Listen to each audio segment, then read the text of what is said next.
कौम का ये अलमिया है, या हम मिनहसल कौम एक इस तरह के अब हम आदी हो गए हैं कि हम अपने हीरो का उस तरह की कदर नहीं करते, अपने हीरोज़ की। है जिस तरीके से आप अगर इंडिया से एक चक्कर लगा कर आ जाएं, इंडिया की यात्रा मुकम्मल कर लें, तो वही लोग आपको अपने सर पर बिठाते हैं, आपको इज्जत देते हैं। कौम की बात नहीं है, बात सारी ये है कि आप इस कौम को जो दिखाएंगे वो दिखेगी को। ऐसा ही है ना, सारे चैनल पर भी हमारे चैनल हमें सपोर्ट नहीं करते। अब मेरे बेटे ने मुझे कहने लगे पापा आप आ जाएं, सोशल मीडिया का दौर है। वो मुझे सोशल मीडिया पे लेके आ गया मेरा बेटा, और मैं बहुत खुश हूँ। यहाँ मैं पढ़ा लिखा नहीं हूँ बहन, मेरी अम्मी ने और अब्बू ने बहुत कोशिश की, मैं पढ़ा नहीं, घर के हालात की वजह से। मैंने मलिर में लियाकत मार्केट में सब्जी बेची है, 3 डब्बे का ठेला निकाला है।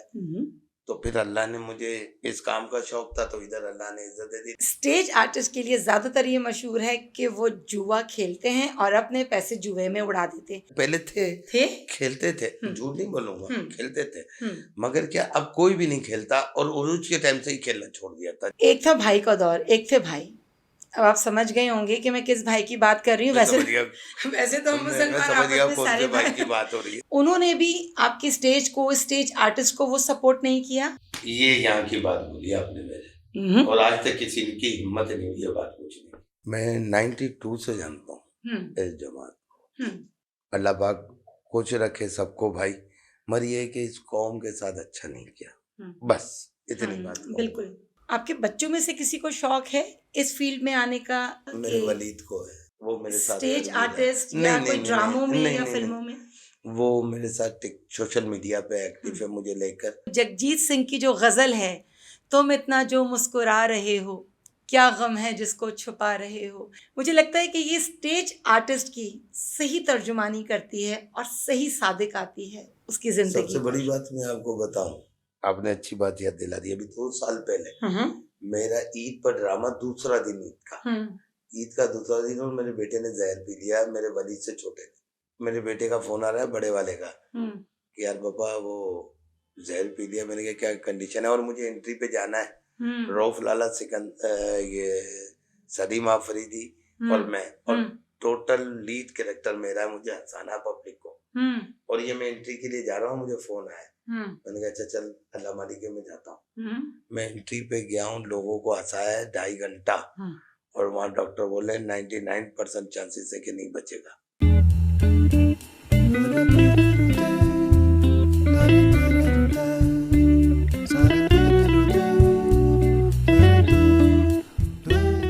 बिस्मिल्लाहिर्रहमानिर्रहीम, अस्सलाम वालेकुम। मैं सहर सिद्दीकी, सौलेहा सहर सिद्दीकी इसलिए नहीं कहूँगी कि कुछ लंबा नाम हो जाता है, और मैं चाहती हूँ कि मेरे सब्सक्राइबर मुझे याद रखें मेरे एक छोटे से नाम से, सहर सिद्दीकी, ताकि वो मुझे सब्सक्राइब भी करें, लाइक भी करें और शेयर भी करें, क्योंकि मुझे आपके कमेंट्स का भी इंतज़ार रहता है, और आप जब कमेंट्स करते हैं तो मुझे पढ़ना बहुत अच्छा लगता है। आज के जो मेरे मेहमान हैं वो किसी तारुफ के मोहताज नहीं, उनका काम उनका तारुफ है, लेकिन उनका एक तारुफ और भी है, किसी की दोस्ती। वो दोस्ती इतनी खूबसूरत थी इसलिए कहा कि जिसके साथ दोस्ती थी अब वो इस दुनिया में नहीं है। वो दोस्ती इतनी खूबसूरत, इतनी प्यारी थी कि जब भी एक का या दूसरे का नाम आता था तो लाजिम और मलजूम होते थे दोनों एक दूसरे के लिए।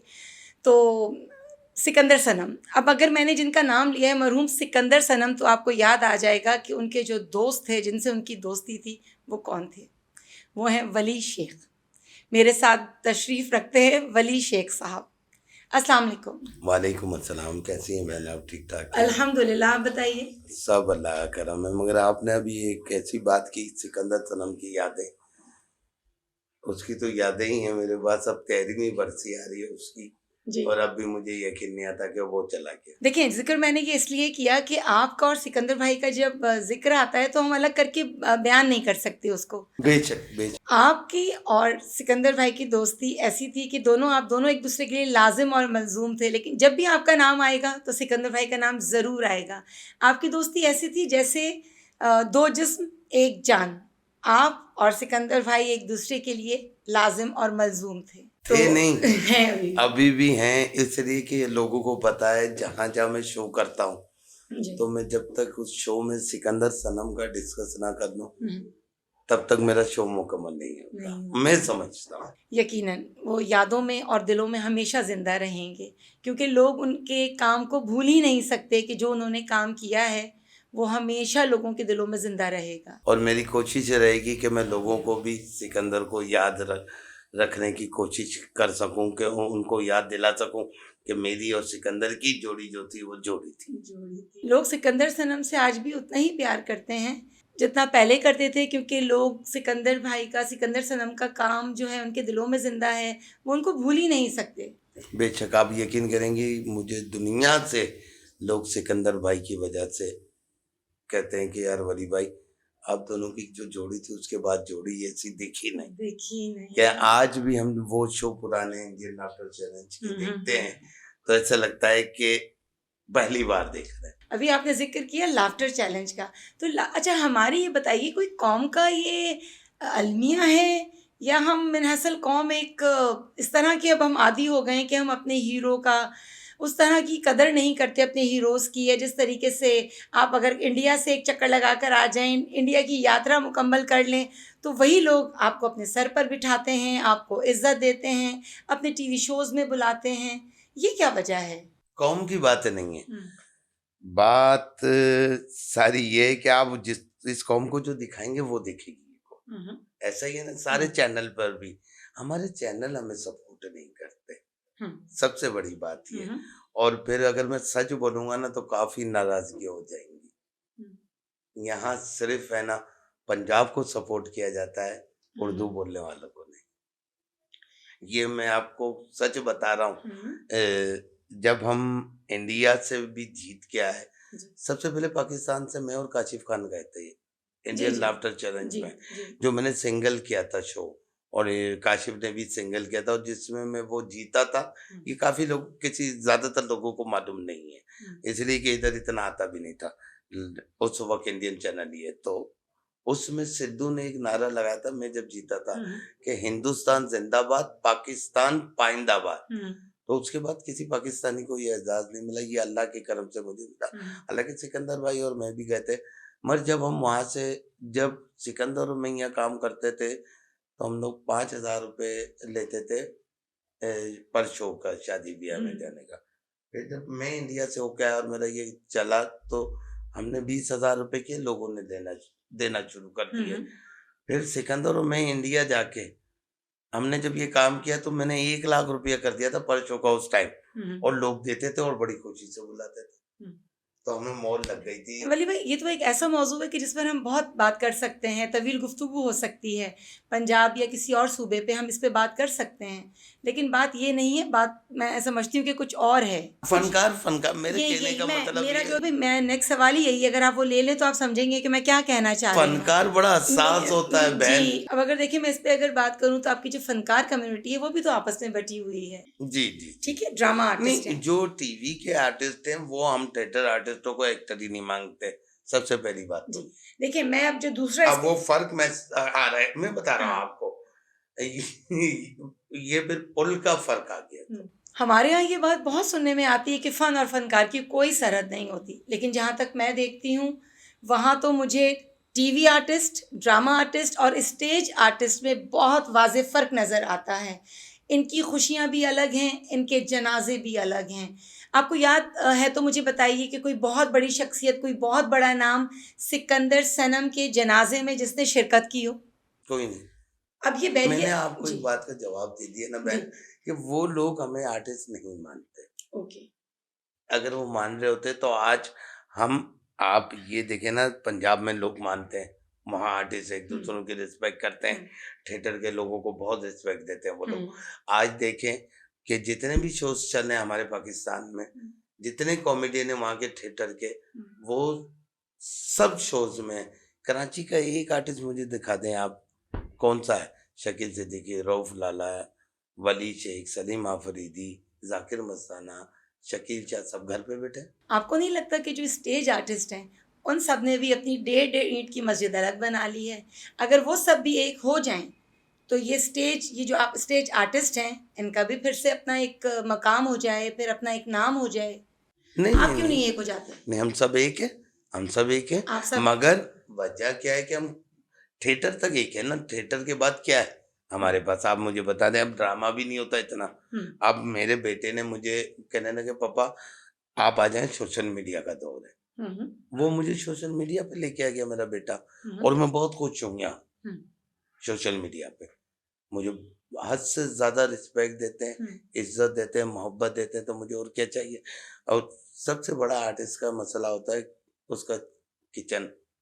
बिल्कुल बिल्कुल। ये मसला आप यकीन करें, मैंने 2 महीने अभी टिकटॉक लाइव पे काम किया है, और मुझे ना कम से कम 10 लाख रुपए आराम से कमा रहा हूँ मैं वहां से।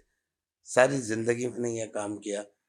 सिर्फ जो मेरा पिक का दौर था सिकंदर सनम और मेरा, जो हम दोनों साथ थे, तो उसमें तो अल्लाह की बड़ी रहमत थी, और वैसे भी बहुत रहमत रही है। मगर अगर उस पिक के बाद अगर पैसा कमा रहा हूँ तो अब कमा रहा हूँ, वो भी सोशल मीडिया से। आपको नहीं लगता, या कभी आपको ऐसा महसूस हुआ कि जो वक्त मैंने स्टेज को दिया या इस इंडस्ट्री को दिया, वो वक्त मैंने ज़ाया कर दिया, लोगों ने मेरी उतनी कदर नहीं की? नहीं कभी होता है आपको? नहीं नहीं, मेरी अपनी गलती है, मेरी अपनी गलती है। जब सोशल मीडिया स्टार्ट हुआ, मुझे काफी लोगों ने कहा कि वली भाई सोशल मीडिया पर आए।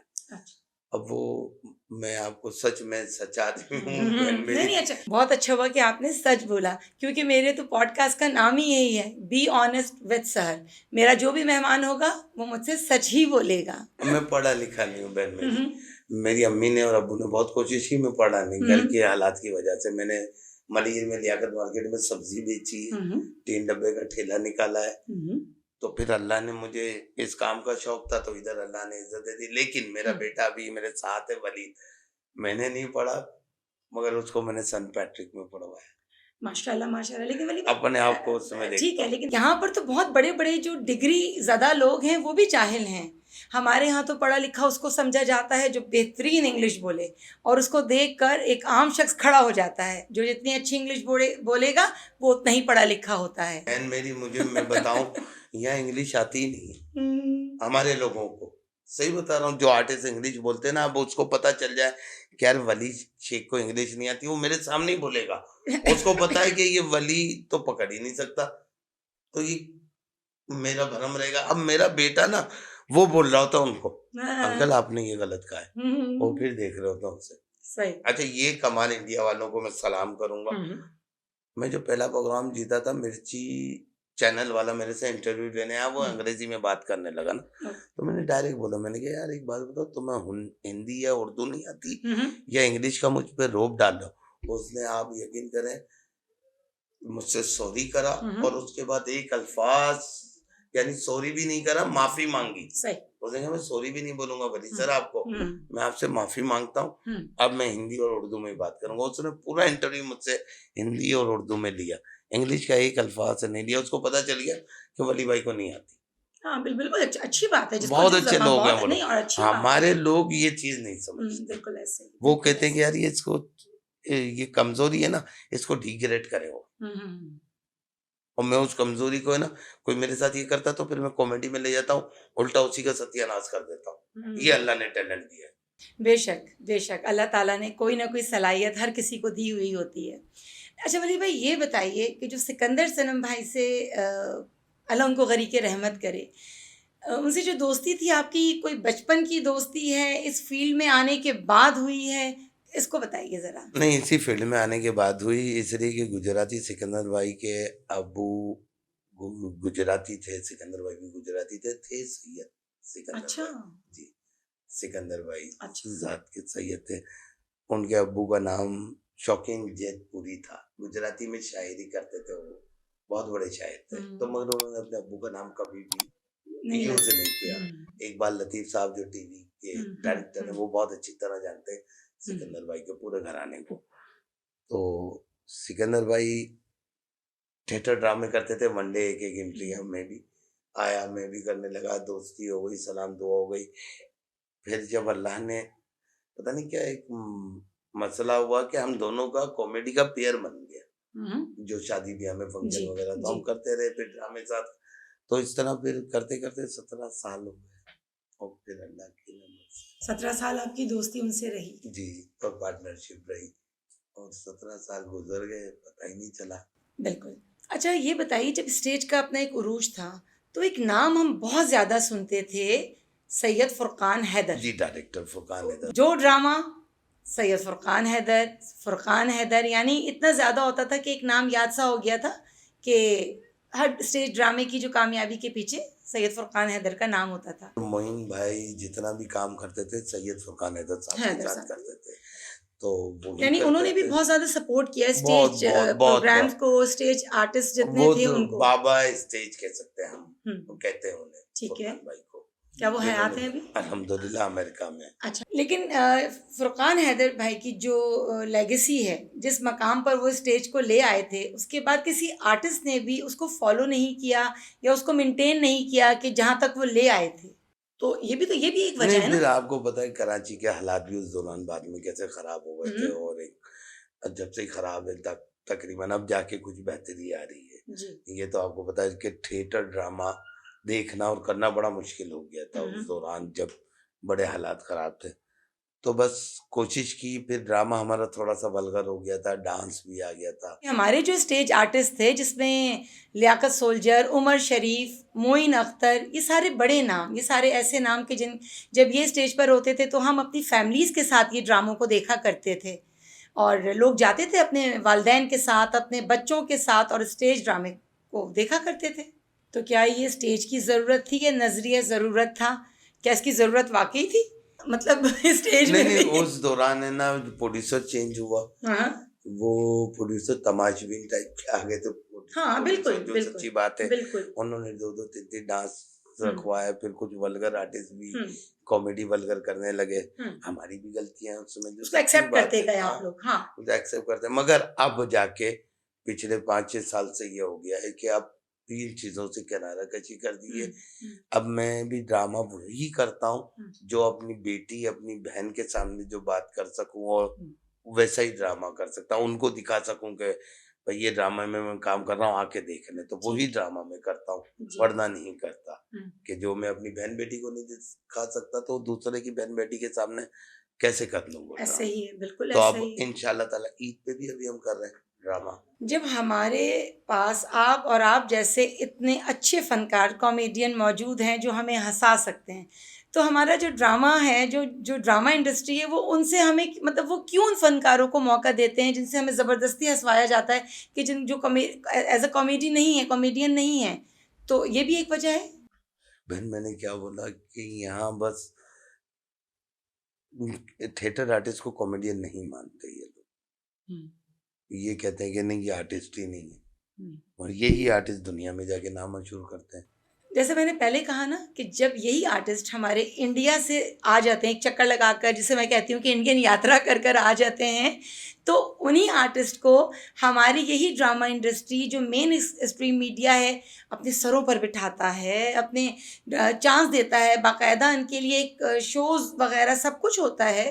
फिर उसके बाद फिर वही के गुमनाम। वो सही है, मगर जब तक आप बिखरे, अब तो टाइम बहुत हो गया ना, अब हमने भी चेंज कर लिया अपने आप को। हमें अब चैनल की भी जरूरत नहीं, अल्लाह के करम से मैं मना कर देता हूँ बड़े काम।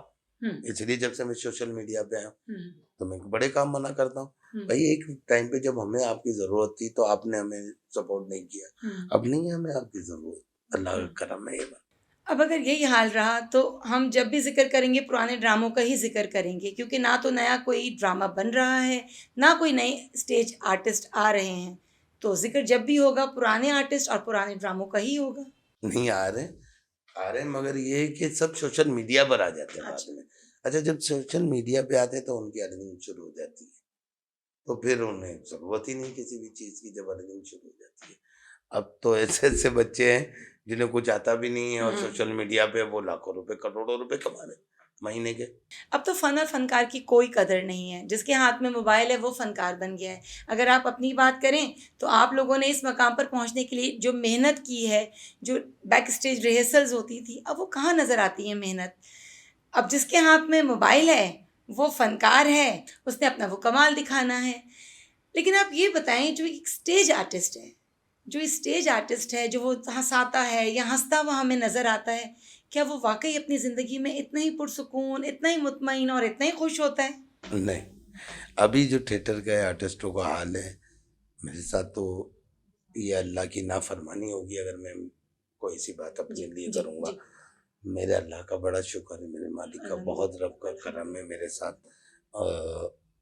अभी कुछ इतने आर्टिस्ट ऐसे हैं जिनके घर में बहुत परेशानियां होती हैं आज भी इसलिए कि वो सोशल मीडिया को यूज नहीं कर रहे हैं। सीनियर आर्टिस्ट, मैं उनके नाम नहीं लूंगा, वो परेशान हो जाते हैं बेचारे, किसी को फोन कर रहे थे यार इतने की जरूरत है इतने, तो मैं, अब यकीन करोगे मैं वो आदमी हूँ, मैं एक एक बंदे को जाके घर पे कहता हूँ क्या सोशल मीडिया करो, थोड़ी सी मेहनत लगेगी। आप, हमने पहले 10 साल सोशल मीडिया के जाया कर दिए, तो आप क्यों जाया कर रहे हैं? अब अगर उस 10 साल में आज हम पता नहीं कहाँ से कहाँ होते, अगर शुरू में हम यूज कर लेते ये सोशल मीडिया, चले आप देर आए दुरुस्त आए, आप अभी आपका चैनल महीने में नहीं हो रहा, 2 महीने में नहीं हो रहा, 6 महीने, 1 साल लगा दो, इंशाअल्लाह ताला अल्लाह के करम से अल्लाह 10 साल के बाद एक कूड़े की जगह भी बदल देता है, उसकी तकदीर भी बदल देता है मेरा रब, कि वहाँ प्लाजा खड़ा होता है, खूबसूरत सा होता है ना, तो हम तो अशरफुल मखलूकात हैं, क्यों नहीं मान रखते अल्लाह की जात पर। बस मेहनत करो, देने वाली जात उस पर छोड़ दो कि अल्लाह मैं मेहनत कर रहा हूँ, तेरी मखलूक को हंसा रहा हूँ, मेरे बच्चे भूखे नहीं रहने चाहिए, फिर देखो अल्लाह करम नहीं करे तो मेरे को आके यहाँ से पकड़ना। ये यकीन की बात है, यकीन की बात है। आपका साथ उमर भाई से कितना रहा, कितना आपने काम किया, कुछ ये बताएं कि जो उमर शरीफ भाई मरहूम हैं उनको आपने कैसा पाया? उमर भाई से मेरा ज्यादा नहीं रहा, उमर भाई बड़े प्यार करने वाले आदमी, बड़े नफीस आदमी। सिर्फ जिंदगी में एक चीज उनसे सीखी मैंने, थिएटर तो सीखा, वो तो उस्तादों के उस्ताद थे, मगर एक बड़ी प्यारी बात सीखी। एक दिन ऐसे ही सारे आर्टिस्ट बैठे थे, रेलसल का टाइम था, तो मेरा तो नंबर बड़े बाद में आता था उमर भाई के पास, जो सच्ची बात बताऊं, उनके पास तो बड़े बड़े शेर थे, हैं अभी भी, अल्लाह उनको जिंदगी दे सबको। तो बैठे हुए उमर भाई एक बात कहते थे, कहना नहीं यार दुरूद शरीफ पढ़ा कर, और सिर्फ दुरूद शरीफ पढ़ के ना बख्शा कर। अच्छा किसी ने सुनी नहीं सुनी वो मुझे नहीं पता, मगर मैंने बड़े गौर से सुना। कहने आप किसी इलाके में किराए पे रहने जाते हैं, उमर भाई ने मिसाल दी, कहना पहले होता था ना कि अच्छा सालन बनाया या कुछ चीज बनाई तो पड़ोस में भेजा करते थे, बिल्कुल बिल्कुल ये होता था ना पहले, अब तो ये चीजें कहाँ रही। तो कहने आप किसी घर में जाते हैं तो रहने के लिए कहीं, तो आप कुछ अच्छा बनाते हैं तो पड़ोस में भेजते हैं, फिर वो बनाता है तो नहीं भेजा तो कोई मसला नहीं है, फिर आप बनाते हैं फिर भेजते हैं, फिर वो उसे बनाता है नहीं भेजा, यदि आप तीसरी चौथी बार भेजते हैं तो उसका दिल करता है कि यार ये लोग आए अच्छे लोग हैं, चलो अपन भी कुछ बनाते हैं तो इनके यहाँ भेजते हैं। कहने लगे आप दुरूद शरीफ अल्लाह के हबीब को भेज रहे, वो कभी वहां से कुछ आ गया, फिर ये उमर भाई, ये उमर उस दिन से भी जाहिल आदमी पढ़ा लिखा तो वो बात बांध ली। फिर उसके बाद मैंने वो रोज ही देखा है, और मेरे बच्चों से भी आप पूछेंगी ना, और मेरे साथ रहने वालों से भी पूछेंगे, और डायरेक्ट बताऊं क्या बोलेंगे, कि वो डायरेक्ट सीधा ये बोलता है, गाड़ी में बैठेगा तो बोलेगा कि दुरूद शरीफ पढ़ा तू, घर से निकलेगा तो बोलेगा कि दुरूद शरीफ पढ़ा। तो दुरूद शरीफ में इतनी अल्लाह ने बरकतें अता फरमा दी हैं, इतनी बरकतें कि एक बगैर पढ़ा लिखा आदमी जिसको लोग वली भी नहीं जानता था, पड़ोसी, और आज मैं कहीं से गुजरता हूँ या कहीं सरकारी जगह जाता हूँ अपने काम के लिए, तो वो 20 ग्रेड का 22 ग्रेड का ऑफिसर मुझे खड़ा होकर मिलता है, तो मैं अल्लाह का शुक्र अदा करता हूँ, और ये सब कहता हूँ कि मेरे हबीब के सदके बेशक अल्लाह ने जो भी दिया। उमर भाई को जब भी हम देखते थे हमें अंदाज़ा नहीं होता था कि इतना हंसाने वाला आदमी, इतना हंसाने वाला शख्स अंदर से इस कदर दुखी, इस कदर टूटा हुआ है। क्या आपको अंदाज़ा था कि उमर भाई, उमर शरीफ साहब जो हैं वो इस कैफियत से गुजर रहे थे? नहीं, मैं इतना करीब नहीं रहा हूँ उमर भाई के, उमर भाई के ज्यादातर करीब रहा है। सबसे ज्यादा कौन रहा? करीब रहने वाले लोग तो बड़े अच्छे अच्छे दोस्त थे, मगर अभी लास्ट टाइम में, आखिरी टाइम में ये इरफान मलिक अली हसन बहुत करीब थे उमर भाई के। जी, जो जोड़ी आपने देखी होगी, जी बिल्कुल देखी, बिल्कुल, ये बहुत करीब थे। अच्छा। और शकील सिद्दीकी का और उमर शरीफ का वो क्या भी था? बहुत प्यार करते हैं, शकील भाई भी, और अच्छे, मगर इतना लास्ट टाइम में करीब नहीं थे, मगर बहुत मोहब्बत है रऊफ लाला भाई की।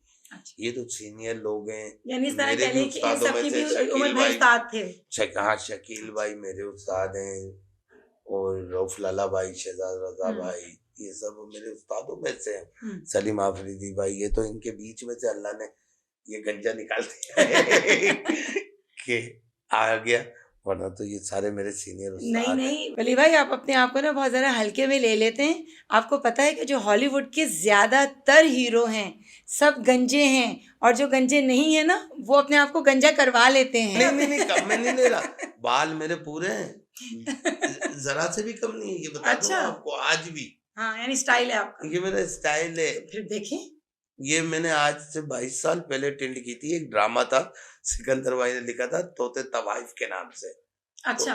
तो उसमें कैरेक्टर बड़ा गलत था, ये वाला ना। अच्छा, वो उन्होंने मुझे दे दिया ना, वो तिया जाकिर का कैरेक्टर मस्ताना का। ठीक है। वो किसी और ड्रामे में चला गया, तो सिकंदर भाई ने कहा भाई ये करना तूने, और मैंने कहा ये कौन सा कैरेक्टर दे दिया यार। अच्छा। और ड्रामा भी 1 महीने का था। तो मैंने जिस दिन ड्रामा शुरू होना था ना, उस दिन जाके मैंने उसी दिन टेंड करा दी।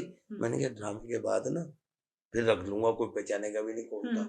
वो पूरा महीना ड्रामा किया। ड्रामा खत्म करने के बाद ईद का ड्रामा था, तो उसमें मेरे पे वही ड्रामे की आवाज आने लगी ना, फिर वो टेंड ही रह गई। अल्लाह ने उसी से मशहूर कर दिया, तो तवाइफ से फिर बाल ही नहीं रखे मैं।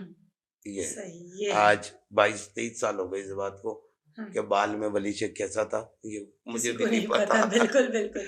अब मैं रख लूं तो मेरे बच्चे मुझे मामू कहेंगे, पहचानेंगे नहीं। बिल्कुल बिल्कुल ऐसे ही है। अच्छा वली भाई, मैंने आपकी एक पॉडकास्ट देखी थी, उसमें आपने जिक्र किया है कि आपने stage artist as a stage dancer भी प्ले किया है। जी मुझे डांस बहुत अच्छा आता है। मैंने क्लासिकल नहीं, क्लासिकल नहीं, मुझे ना लोग गोविंदा स्टाइल में और मथन स्टाइल में करता था। अच्छा, तो ये जो डांस आपने बाकायदा सीखा है? सीखा नहीं था। अच्छा, वैसे शौक था आपको? शौक था। गोविंदा की पिक्चर आई थी लव 86। अच्छा, बिल्कुल। लव 86 आई थी, और उसमें वो गाना था, वो मिस दे दे की साया 86। जी, तो वो मैं उस गाने पे करता था। फिर हम लड़कों ने एक ग्रुप बनाया, और फिर वो ग्रुप बना के फिर हम डांस करने लगे ग्रुप। अच्छा। हाँ ये था। तो फिर आपने, यानी आपने स्टेज पे भी डांस किया है? फिर डांस तो अब वो कोई लड़के की आवाज में गाना हो जाता था और लड़की की ड्यू, तो फिर मैं उसका साथ देता था। अच्छा, तो इसका मतलब है कि आपने इस काम को भी इंजॉय किया है? बहुत इंजॉय किया, सच्ची बात है। मैं अभी भी मेरे बेटे की मैंने मंगनी की थी जी, तो उसमें भी मैंने खुल के डांस किया था। नहीं, बाज लोग कहते हैं ना कि ये काम तो हमने मजबूरी में किया, मजबूर थे तो कर लिया। बाज लोग अपने काम को इस तरह भी तो बताते हैं ना कि मजबूरी थी हमारी। एंजॉय करके गया। आपके पास एक टैलेंट है ना, तो आप दुनिया को दिखाएं। मैं आज भी करता हूँ थिएटर पे डांस। मेरा ड्रामा है ईद पर, आप आके देखिएगा। आपका भाई फैमिली वाला डांस करता है जिसमें लोग एंजॉय करते हैं। ठीक है, इंशाल्लाह चले देखेंगे। अच्छा वली भाई, जब आपका मुझे पता चला कि आप आ रहे हैं ना, तो मैंने थोड़ी सी अपनी रिसर्च की, मैंने मालूमात हासिल की स्टेज आर्टिस्ट के बारे में। स्टेज आर्टिस्ट के लिए ये बात भी बड़ी मशहूर है कि वो जिस तरह कमाता है उसी तरह लुटाता है। अब लुटाना इन सेंस के ये नहीं कि वो लुटा रहा है, यानी उसके शौक़ कुछ इस तरह होते हैं कि जिस तरह जुआ खेल लेना या पैसों को अहमियत ना देना। लेकिन क्या वो ये नहीं सोचता कि जब वो बुढ़ापे में आएगा, जब जवानी में वो कमाता है, तो अपने बुढ़ापे के लिए उन पैसों से कुछ अपने लिए रोज़गार या कोई सेविंग इस तरह करे कि उसके वक्त में वो काम आए। अच्छा मैं आपको एक बात बताऊं, थिएटर पे स्टेज पे जितने भी आर्टिस्ट अल्लाह की जात ने करम किए हैं, वो जमीन से आए, नीचे से आए, मजाफात से आए, वो सब बाद में। अब जब ये मजाफात से कोई आर्टिस्ट आता है ना, अब मैं अपनी बात ले लूं, मैं जब आया तो मेरे छोटे बहन भाइयों ने, दूसरों ने, मैं शादीशुदा था, मेरी अपनी एक अलग लाइफ थी, मगर मेरे छोटे बहन भाई, मेरी अम्मी अबू, उन सब ने एक उम्मीद बांधी कि हमारे बेटे को, हमारे भाई को अल्लाह ने तरक्की अता फरमाई है, गाड़ी भी ले ली हमारे भाई ने, वेल सेट हो गया, तो सब अपना सोचते हैं। तो या तो आप वो रिश्ते बचा लो या पैसा बचा लो। कराची में देखें, बाज औकात है ना, मैं जैसे इंडिया गया, इंडिया में मैं कमा के आया, अल्लाह ने बहुत इज्जत दी, ठीक ठाक कम दिया, मगर जितनी अर्निंग सामने वाले सोचता है ना, इतनी होती नहीं है हम आर्टिस्टों की। अब नहीं, घर वाले, मैं समझ रही हूँ, लेकिन देखिए स्टेज आर्टिस्ट के लिए ज्यादातर ये मशहूर है कि वो जुआ खेलते हैं और अपने पैसे जुए में उड़ा देते हैं। ये बात कहाँ तक सच है? पहले थे, खेलते थे, हम्म, झूठ नहीं बोलूंगा, खेलते थे, हम्म, मगर क्या अब कोई भी नहीं खेलता, और उरूज के टाइम से ही खेलना छोड़ दिया था। जब अल्लाह ने उनको उरूज दिया ना, आर्टिस्टों को, सबको, मुझ समय उन लोगों ने भी छोड़ दिया कि यार अब नहीं मिलेगा मौका, उन्होंने छोड़ दिया था। तो अब जितने भाई बहन थे ना सब, अब मैं तो इंडिया से ही अल्लाह ने जब, तो फिर वो अपने बच्चों की, सबकी ख्वाहिशें पूरी करता है बंदा, फिर मना नहीं करता है। या तो वो बचा ले, क्योंकि कमाता भी या उन्हीं तो के हाँ, लिए है या ना। तो बचा ले कि यार नहीं मैं अपना बच्चों के लिए घर कर लूँ, ये तो सोच अब आई है, पहले नहीं थी। मेरे भाई, मैंने एक पॉडकास्ट में ये भी सुना था कि जो सिकंदर सनम मरहूम थे, सिकंदर भाई, उनको बड़ी एक ख्वाहिश थी कि आपका अपना घर हो जाए। क्या आपके घर की जिम्मेदारी, यानी घर को बनाने की जिम्मेदारी, क्या सिकंदर भाई महसूस करते थे कि आपका घर बनाना है? नहीं या नहीं, साल वो में मसला क्या? ऐसा था कि हम दोनों का बिल्कुल भाइयों की तरह प्यार था। ठीक है। तो मैं किराए पे रहता था उस वक्त ना। तो सिकंदर भाई का अपना घर था, तो सिकंदर भाई मुझे अक्सर, मैं कहता था यार पता नहीं कब घर होगा, तो कह रहा है तू बेफिक्र हो जा, इंडिया चले गए ना, अब तो घर हो जाएगा तेरा, बेफिक्र हो जा, मैं पूरी कोशिश करूंगा। हम अक्सर मुझ शोज मना कर देते थे, ये पाकिस्तान में? कराची में अच्छा, ना, ओके। अक्सर शो मना कर देते थे। हालांकि उस वक्त का 1 लाख रुपया बहुत होता था। हम मैं महीने के कोई 6-7 शो मना करता था, और उस वक्त तो 4-5 लाख रुपए का महीने मकान लेना कोई बड़ी बात नहीं थी, जब अल्लाह ताला ने हमें इतराइट किया था। तो वो कहते थे, फिर उसके बाद मैंने लिया, अपना मकान भी लिया, अल्हम्दुलिल्लाह। बहुत ठीक ठाक। फिर 4 करोड़ का नुकसान भी किया मैंने, फिर मकान बेच दिया, कोई मसला नहीं। गाड़ी मेरा बेटा रीवो चलाता था, ऐसा भी टाइम था, तो हो जाता है इंसान के साथ, सब कुछ किया। अच्छा, आपको ऐसा नहीं लगा जब कराची आपको मौका नहीं दे रहा था काम का, स्टेज या ड्रामा आपको मौका नहीं दे रहा था, तो आपने कभी ये नहीं सोचा कि चलो लाहौर जाके नहीं नहीं नहीं नहीं कोई नहीं, कभी नहीं प्रोग्राम सोचा कर? मैंने। सोचा सिर्फ कराची से ही करेंगे इंशाल्लाह ताला, कोई मसला नहीं है। क्यों, आप तो नए एक शहर, आर्टिस्ट है सुने, ना? नए शहर में नई मेहनत, नए दोस्त, लेकिन और आप जो वो अब मकाम हमारी और उम्र, नाम तो कमा चुके थे। जो मेरी इस वक्त उम्र है ना, वो नए दोस्तों वाली। आपने कभी ये नहीं सोचा कि लाहौर जाकर अलहमरा में सुहेल असगर हैं, अमान उल्लाह, और ये बड़े नाम हैं कि इनके साथ हम काम करें? तो ऐसा क्यों नहीं आपने सोचा कि अगर यहाँ मौका नहीं मिल रहा तो हम लाहौर जाएं? नहीं, उनके साथ रहा, बहुत अच्छा ताल्लुक रहा। काम नहीं इधर किया कभी? इधर इधर काम किया, ARY पे बहुत काम किया उनके साथ, नसीम की सबके साथ काम यानी किया। स्टेज शेयर नहीं मगर किया आपने वजह कभी? वजह बताऊं क्या है कि अब हम लोग सब उस जगह पहुंच गए थे कि हम मुंह से नहीं बोल सकते कि यार आप हमें बुला। हम्म, अब हमने तो अपनी दोस्तियां निभाई हम्म, कि यार वो उसको, नसीम को बुला लो, इसको बुला लो, उसको बुला लो ARY पे, उन्होंने दोस्तियां निभाई। हाँ, ऐसा ही है, तो ये दोस्ती की बात होती है। अब मैं कहकर आपको कहूँगा मेरा इंटरव्यू करना है, वो बात अलग है, और आप मुझे बुलाएंगी, वो बात अलग है। एक था भाई का दौर, एक थे भाई।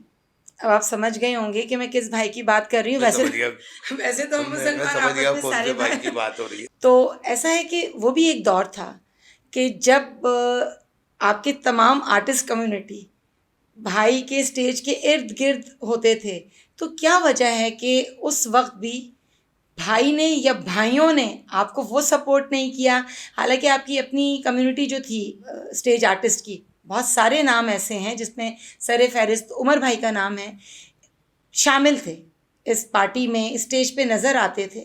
उन्होंने भी आपके स्टेज को, स्टेज आर्टिस्ट को वो सपोर्ट नहीं किया? वाह मेरी बहन, अल्लाह तुम्हें खुश रखे, आमीन, और बहुत तरक्की अता फरमाए। आमीन। ये यहाँ की बात बोली आपने मेरे, और आज तक किसी की हिम्मत नहीं हुई ये बात पूछने। मैं 92 से जानता हूँ इस जमात को, और बहुत हमदर्द भी रहा हूँ मैं, सच्ची जो बात है, हमदर्द भी रहा हूँ।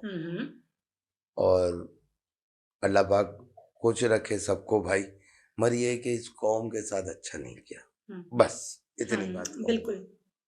इतनी सी बात कहूँगा। आज हम जो खाइफ हैं सारे लोग, हमारे बच्चे, हमारी ये कौम पढ़ी लिखी कौम कहलाई जाती थी। सच बता रहा हूँ मैं, रोना आता मुझे इस कौम कि बच्चों को देखकर क्या कर रहे हैं, गुटखे खा रहे, मावे खा रहे और रिवॉल्वर रख के घूम रहे, कलम छीन लिया इस कौम से। वरना एक दौर में जब हम छोटे हुआ करते थे ना, अगर किसी कौम से झगड़ा हो जाता था तो दूसरी कौम का बंदा होता तो अबे किससे लड़ लिया यार, ये लोग यार नौकरी पेशा लोग हैं, पढ़े लिखे लोग हैं, सुबह काम पे जाते हैं, रात को घर पे आके सो जाते हैं, इनसे क्या लड़ रहे हो यार तुम। देखिए पहचान, ये बोलते पहचान जी, देखिए क्या पहचान थी यार, ये लोग पढ़े लिखे लोग हैं, नौकरी पेशा लोग। अब दे सकते हो कलम अब उन बच्चों को वो तालीम, सब कुछ तो छिन गया। कोई उम्मीद है किसी सियासतदान से, उम्मीद है आपको? अल्लाह करीम है बस। और अभी नाम ले लूंगा तो फिर आपको पता है। नहीं, नाम बिल्कुल ना लें, क्योंकि मैं चाहती हूँ मेरी ये पॉडकास्ट चलती रहे। नाम ना लें। और मैं समझ गई जो आपने कहा है। ये देखे ना कितने साल हो गए इस मुल्क को, मेरे प्यारे मुल्क को। 75-76 हो गए। शकील सिद्दीकी भाई एक बात बोलते हैं, कहते हैं कितने सालों से ये लोग 22 घंटे खाते हैं मुल्क, सुबह से लगे रहते हैं, 22 घंटे खाते हैं, मुश्किल से 2 घंटे सोते हैं, सुबह उठते हैं तो फिर से मेरा मुल्क वहीं खड़ा। तो अल्लाह है ना। वो कहते हैं कि कहीं मैंने पढ़ा है कि पाकिस्तान रमज़ान में बना था। अब रमज़ान में हम हर चीज़ खाते हैं, इसीलिए पाकिस्तान को भी खा रहे हैं कि रमज़ान में बना था। अरे मैं इन हुक्मरानों की भी बात नहीं कर रहा, हम इंसान, हम खुद पाकिस्तानी बजाय सही नहीं है। बहन मेरी, अभी आप जाके मार्केट में फ्रूट देख लें, रमजान से 2 दिन पहले जो फ्रूट था 100 रुपए का किलो, वो 300 रुपए किलो बेचा है। ये हुकूमत ने महंगा किया,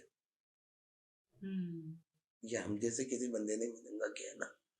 जी बिल्कुल, गरीब के मुंह से आपने फ्रूट छीन लिया, नेवाला छीन लिया। भाई अगर हम यहाँ बैठकर अपने घरों में बैठकर हम मतलब किसी भी सियासतदान का नाम ले लेते हैं, और गलत नहीं लेते, लेकिन देखिए मैं एक मिसाल दे रही हूँ। देखिए हाँ, पानी, दूध में जो पानी है वो जरदारी साहब तो नहीं डाल रहे आकर, है ना? बस यानी जो दूसरी उनकी ये गलती है उनकी कि ये अपने बंदों से वो काम क्यों नहीं ले रहे जो उनको लेना चाहिए, कि ये महंगाई क्यों हो रही है, ये महंगाई क्यों हो रही है। आप पहले तो 2 साल पहले तो ऐसा था, पिछले साल तक कि 1 हफ्ते तक रमजान के 6-7 रोजे तक 10 रोजे तक फ्रूट महंगा होता था।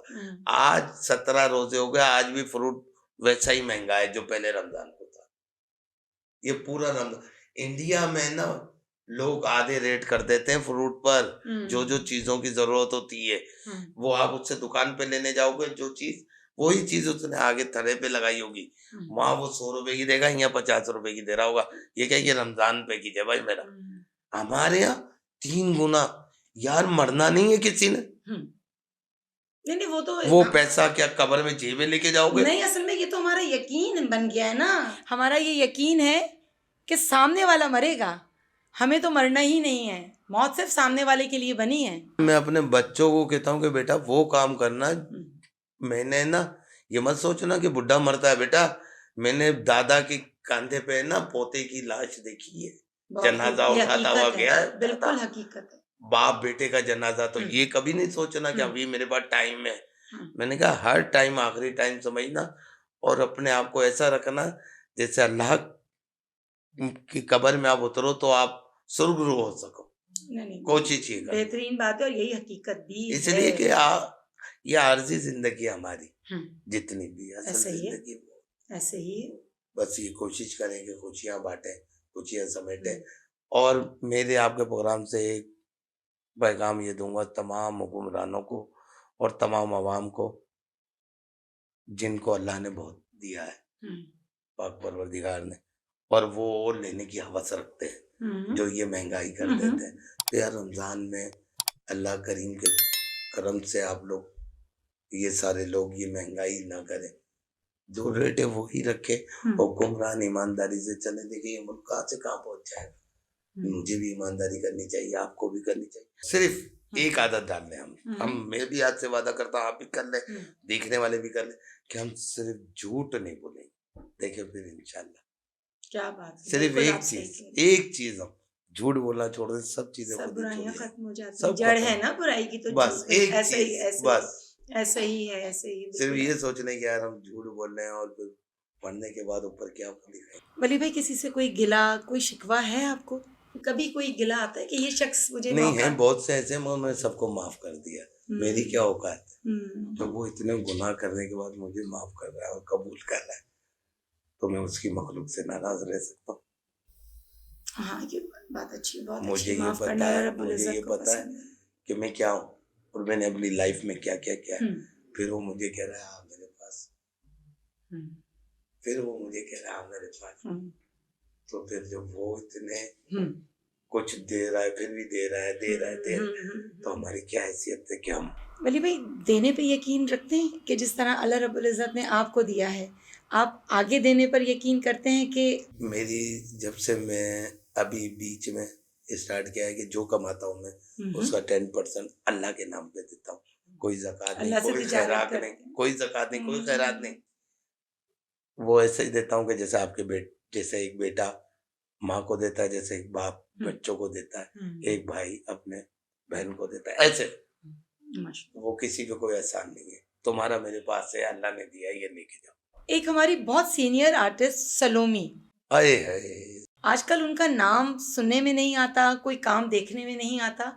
क्या कर रही हैं वो आजकल, कहाँ है वो सलोमी भी? सलोमी बाजी एक अपने मिजाज की हैं, उनके मिजाज के हिसाब से उनको काम होता है तो वो करती हैं, वरना मना कर देती हैं। स्ट्रेट फॉरवर्ड है, नहीं तो नहीं करती, नहीं करती। करना है तो करना है, नहीं करना नहीं करना, बस वो है। उन्होंने भी खूब उमर भाई के साथ काम किया, बहुत बहुत ज्यादा।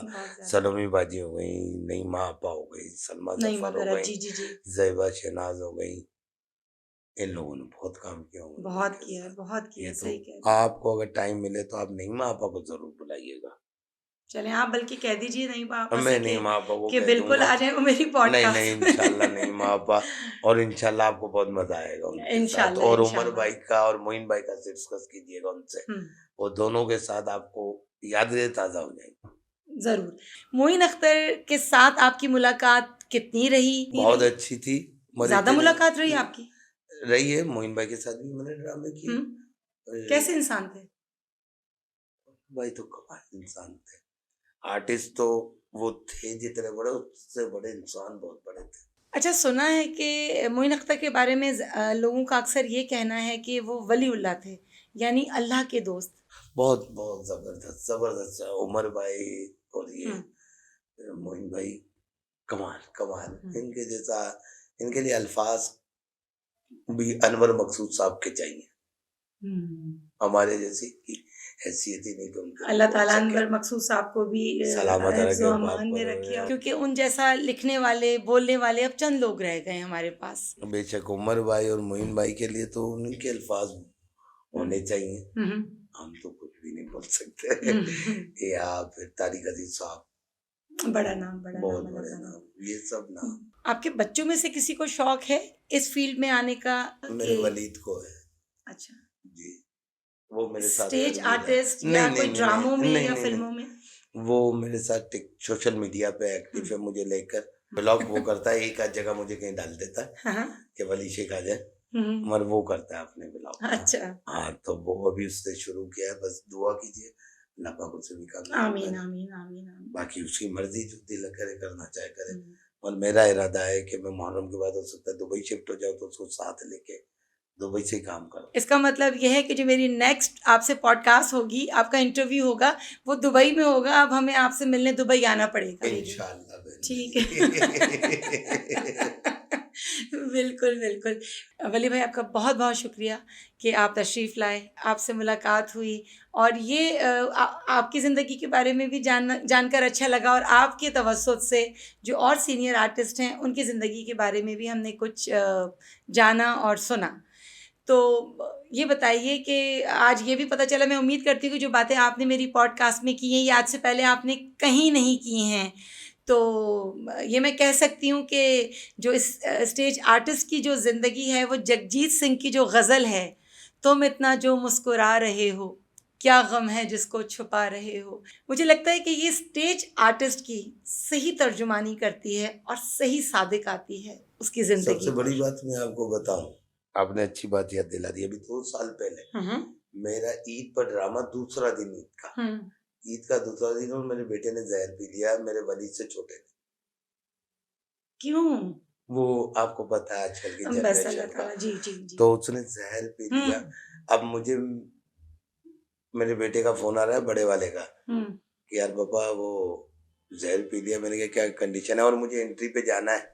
रऊफ लाला ये सलीम आफरीदी और मैं, और टोटल लीड कैरेक्टर मेरा है, मुझे हंसाना पब्लिक को।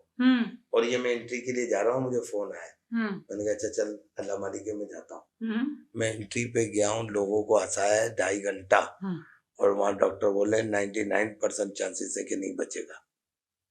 और मैंने 2.5 घंटा भर लोगों को हंसाया। फिर उसके बाद मैंने लाला को बोला, मैंने यार मैं जा रहा हूँ, लाला भाई मेरे बेटे का कह रहे यार तू चला गया, ड्रामा खत्म हो जाएगा, अब क्या करूं। मैंने कहा अच्छा, मैंने कहा चलो ड्रामा। 3 बजे जाके मेरे बेटे को देखा, और दोनों शो मैंने लोगों को हंसाया है। और जिसको ये बताओ कि उसका बेटा जिंदगी मौत वो कैसे हंसाए। मुश्किल जॉब है, मुश्किल है, बहुत मुश्किल है, क्योंकि आप सब कुछ अपने बच्चों और औलाद के लिए करते हैं। आवाम को बताया भी नहीं कि मेरे साथ क्या चीज थी। मुश्किल। ये मैं एंट्री करके आता था, पीछे आंसुओं से रोता था कि यार पता नहीं मेरा बेटा कैसा होगा, जवान बेटा। वली भाई आपका बहुत बहुत शुक्रिया कि आप तशरीफ़ लाए। ये थे वली शेख साहब। कुछ आपने इनकी ज़िंदगी को सुना, कुछ मैंने सुना। हम कितनी जल्दी किसी की भी ज़िंदगी, किसी के काम को 2 मिनट 2 सेकंड में अपनी राय देकर बस बात ख़त्म कर देते हैं। वो मुझे अच्छा नहीं लगा, उसका काम मुझे पसंद नहीं आया, तुमने उसको देखा वो कैसा लगता है।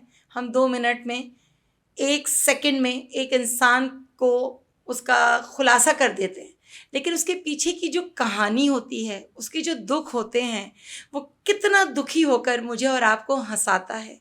इस नफ्सा नफसी के दौर में किसी को हंसाना सबसे मुश्किल काम भी है और सबसे खूबसूरत काम भी है। तो इस खूबसूरती को, इनकी खूबसूरती को पहचानिए कि ये बहुत दुखी, परेशान होकर बहुत महदूद वसाइल में मुझे और आपको, इस माशरे को हंसी देते हैं, मुस्कुराहटें देते हैं। तो इनके काम को भी मुस्कुराकर अप्रिशिएट कीजिए, हौसला बढ़ाइए इनका, क्योंकि अब चंद फनकार ये रह गए कि जो हंसाने पर यकीन करते हैं। बाकी आप सब समझदार हैं, और अपना बहुत ज़्यादा ख्याल रखिएगा, दुआओं में मुझे भी याद रखिएगा। और मेरे चैनल को लाइक करें, सब्सक्राइब करें, शेयर करें, और कमेंट्स भी कर दिया करें, अच्छा लगता है पढ़ना, इस ज़रिए आपसे बात हो जाती है। और मुझे बताइएगा कि जो कमी है मेरे चैनल में, क्या देखना चाहते हैं, किस आर्टिस्ट के साथ आप चाहते हैं मैं पॉडकास्ट करूं, तो मुझे बताइएगा। इंशाअल्लाह ताला आपसे मुलाकात होगी मेरी नेक्स्ट पॉडकास्ट में। जब तक के लिए अल्लाह हाफ़िज़।